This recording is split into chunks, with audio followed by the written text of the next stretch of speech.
Are you trying to farm some delicious built formas but can't get any of your friends to care about Warframe anymore? Or you don't have that special marshmallow to sit on your lap while you plow through the infested, mashing buttons as hard as you... Yeah, terrible intro. Hey guys, welcome back to the channel and welcome to the ultimate Plague Star guide for epic gamer tennos who still go solo, like me. Yeah, I mean there are other perfectly acceptable reasons to go solo, right? Like ping, not having to rely on anyone else, and silence. Ping. Alrighty, here's a quick list of things you're gonna need. You can go with the regular versions of the primes, except for Piranha Prime, because that's gonna be your primary hemocyte extermination tool, and trust me, it's worth grinding for if you don't have one already. Why is he not using Titania?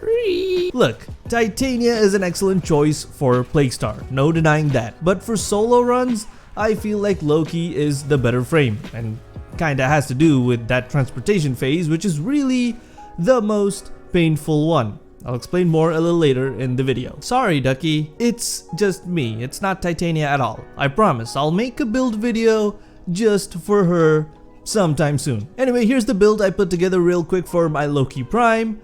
It works. It's not 100% optimized, yeah, but it works really well. I know, you may look at that speed holster over there and think I'm going insane. I may be actually. Loneliness affects marshmallows too, unfortunately. But we have the Sarpa to make the Hemocyte's armor an absolute non-issue. Trust me, the whole idea with the builds and weapon setups here is to make your life a little less painful. 10-20 runs of Plague Star a day will start to affect your mental capacity, my boyos and goyos. Also, maybe don't go max range. Prioritize efficiency first and then go for range. About 180 to 200% is enough. Trust me, you may be thinking, hey, with LAKEY's third, more range equals more better, right? Because the whole idea of picking LAKEY is to speed up the toxin transportation phase with that damn drone. The thing with that drone is, it doesn't like to be teleported really far away. Moderate distances you could get away with, but anything more than 150 meters just seems to bug it out and force it to return to the designated path. Why does this happen? Because Lotus, who is apparently remotely controlling that drone somehow, is a big, dumb, I'm sorry. This is exactly why I'm lonely. Moving on to weapons, I've chosen the Rubico Prime with a standard radiation build. This thing will be used to deal with the Grineer ships. Basically one-shots them, and when you combine the Twitch mod with the speed holster that's already on LAKEY, it makes for really snappy weapon swaps, which would just help you deal with the Grineer really well. Trust me, if you're not convinced, just try it. As for the secondary, or perhaps the real primary for Plague Star runs, I don't really think there's a better choice than the Piranha Prime. Maybe one of the Kuva secondaries like the Toon Stubbas perhaps? Twin Grakatas? I don't have those, so I can't test. But really, the build you see here is fairly easy to achieve. Don't worry about the Prime mods, just use the regular versions. It should still make for a really powerful hemocyte shredding Piranha Prime build. If the recoil bothers you, then Steady Hands is well worth the Weapon Exilis adapter. Plus, the ladies love it when you have really steady hands, especially when it comes to toys. You could replace Primed Quick Draw with Primed Expel Infested or some other mod to increase damage output. Personally, I don't really find a problem with the damage output. Sure, more damage is better, but the reloads can get pretty annoying in between trying to deal with the infested and shooting the Hemocyte's briefly vulnerable heads. So IMO, Primed Quick Draw is a better fit. Lastly, we have the Sarpa. Pretty standard armor stripping build here. Nothing to elaborate really. For the operator side of things, Mind Sprint and Mind Step from the Naramon school is pretty much a no-brainer. As for arcanes, I have a Magus Elevate and Magus Lockdown. Feel free to swap them out for your favorite ones,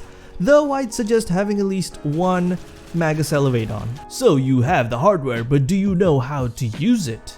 Ooh, whoa. There are basically 4 phases to the Plague Star bounty. The Toxin collection phase is...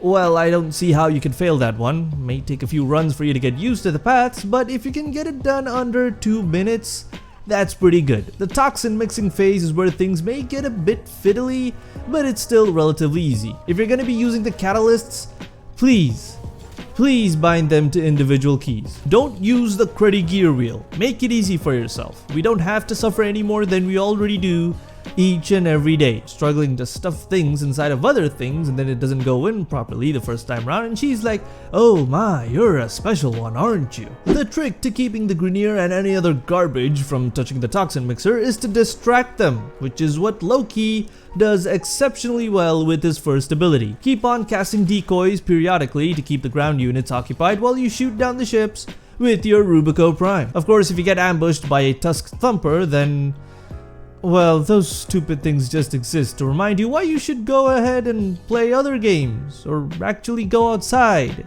naked, in a desperate attempt to cure the haunting loneliness. Do I have any tips for the toxin transportation phase? Well, teleporting the drone in frequent short distances is a lot more reliable than going ahead by a couple hundred meters and then finding out that it's just not working the way you wanted it to. Nova could be better here, but I think the same issues still apply. I just prefer LAKEY because he can go invisible, an ability I wish I had, because that would have been really useful back in high school. When it's finally time to face the big rotten meatball, just call in Grendel so you can eat it up and you'll be done. Haha, funny meme man, huh?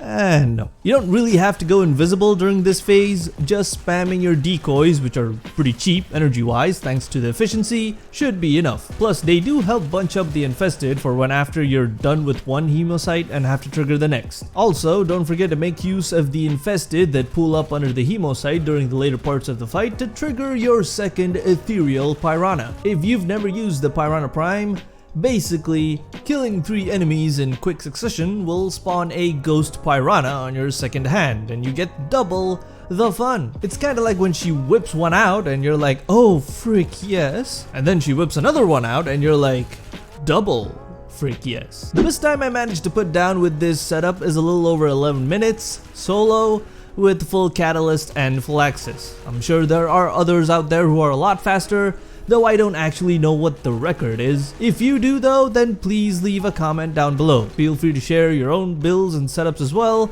Here's another collection of Warframe guides and rants I put together for you on the left. You could watch that, or maybe come join me on Discord so we can cry together. I don't know, maybe watch anime. The links to how you can join the server in the description. Yeah, a plug. Very professional. Anyways, thanks for watching and I'll catch you guys real soon in the next video.